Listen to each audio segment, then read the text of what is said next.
அம்மா, உன் துயரத்துக்கு காரணம்? கிடைக்காம கிடைச்ச என் பிள்ளையின் மரணம்.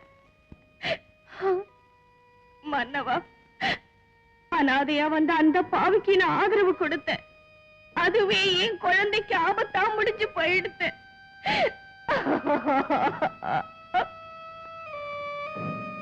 எதன் பொருட்டு அந்த குழந்தையை கொலை செய்தாயம்மா? சுவாமி, நீயா?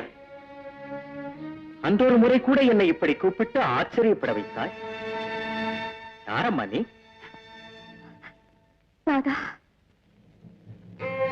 என்ன திமிர்! பிரம்மச்சாரியான மன்னவரை நீ அப்படி நாதா என்று கூப்பிட்டது குற்றம்.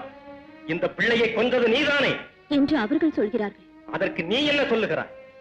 ஐயா, புழக்கடையில் குளித்துக் கொண்டிருக்கும் போது மஞ்சள் குங்குமத்துக்கு புறப்பட்ட இவர் பிள்ளையை பார்த்துக் கொள்ள சொன்னார். அதன் பிறகு பிள்ளையின் அழுகுரல் கேட்டது. போகலாம் என்று பார்க்கையில் என் சேலை காற்றில் பறந்தது. அப்படி ஒரு நிலையில் வெளியே வர முடியவில்லை. விளையாடிக் கொண்டிருந்த குழந்தை மீது பொம்மை விழுந்து குழந்தை மடிந்து விட்டது. அது பற்றி அவர்கள் சொல்லிதான் எனக்கே தெரிந்தது. அது என்னுடைய குற்றமானால் என்னை தண்டியுங்கள். முதலமைச்சரே, நிலைமையை விளக்கிச் சொல்லி குற்றவாளிக்கு உரிய தண்டனையை வழங்குங்கள். மன்னவா, நீராடிக் கொண்டிருந்த இவள் குழந்தை அழுமொழி கேட்டும் கூட ஆடையில்லாத நிலையில் வெளியே வரவில்லையா? முன்பு அத்திரி மகாமுனிவரின் மனைவியான அனுசுயா தேவியை நிர்வாணமாக பிச்சையிடச் சொல்லிய ஆதிமூர்த்திகள் மூவரையும் தன் பத்தினி தன்மையின் சுத்த சக்தியால் பச்சிளம்பாளர்களாக்கி ஆடையின்றி அமுது படைத்தார். அந்த மகா புனிதவதி பிறந்த நாட்டு மண்ணிலே இந்த தாய் அங்கில்லாத சமயத்தில் குழந்தையின் முன்பு ஆடை இல்லாமல் செல்ல அவமானப்பட்டு குழந்தையின் உயிருக்கே உலை வைத்தவள் இவள். ஆதரவளித்த நல்லவர்களுக்கே துரோகம் செய்த சந்தர்ப்பவாதி. குழந்தை கொலை பயங்கரம். அப்படி ஒரு பயங்கரத்தை உணர்ந்தே செய்த பாதகியும். மேலும் நிறைந்த சபையிலே உங்களை நாதா என்று அழைத்து குற்றம் புரிந்தவள் இவள். மன்னவா, இவளுக்கு உரிய தண்டனை தூக்கு தண்டனை ஒன்றுதான். மகாராஜா, ஒரு விண்ணப்பம். என்ன வேண்டும்? மன்னவா, ஒருதலை பட்சமான வாதத்தை நம்பி தண்டனையை உறுதிப்படுத்தினால் அது நியாயமற்றது. நியாயமற்றதா? ஆம் மன்னவா. அங்கே தங்க வந்தவள் எந்த நேரமும் வீட்டை விட்டு வெளியேறலாம். அவளுக்கு உரிமை உண்டு.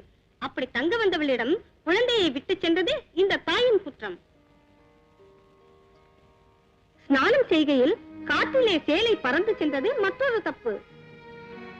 பதிவிரதை தன்மைக்கு இலக்கியமான அனுசுயா மட்டும் இந்த தேசத்தில் பிறக்கவில்லை. புனிதத்தை மயக்கத்தில் இழந்த அகல்யை கூட சிறந்ததுண்டு. பெண்கள் எல்லோரும் அனுசுயாவாக இருக்க வேண்டாம், அகல்யா ஆகாமல் இருந்தால் போதும். மன்னவா, மானத்தை காக்கும் உணர்ச்சி பெண்மைக்கு இறைவன் தந்தது. இதிலும் அவர்கள் தப்பொன்றுமில்லை. அந்த பிள்ளைக்கு உயிர் தந்த பிரம்மா குறைந்த ஆயுளுடன் அனுப்பினார். அது நாம் சிந்திக்கத்தக்க மகத்தான உண்மை. நாடாளும் மன்னவன் மக்களுக்கு நாதனை போன்றவன். அப்படிப்பட்ட தங்களை அந்த மாதா நாதா என்று அழைத்ததில் தவறொன்றும் இல்லை. மகாராஜா, இந்த நிலைமையில் அந்த நிரபராதி தண்டிக்கப்பட்டால் உங்கள் தலைவாசலில் கட்டி இருக்கும் மணிக்கு அர்த்தமில்லை. பாராட்டுகிறேன். உன் உண்மையான விளக்கத்தையும் நேர்மையான உதாரணங்களையும் நான். முதலமைச்சரே, உடனே அந்த நிரபராதியை விடுதலை செய்யுங்கள். ஆகட்டும் மன்னவா.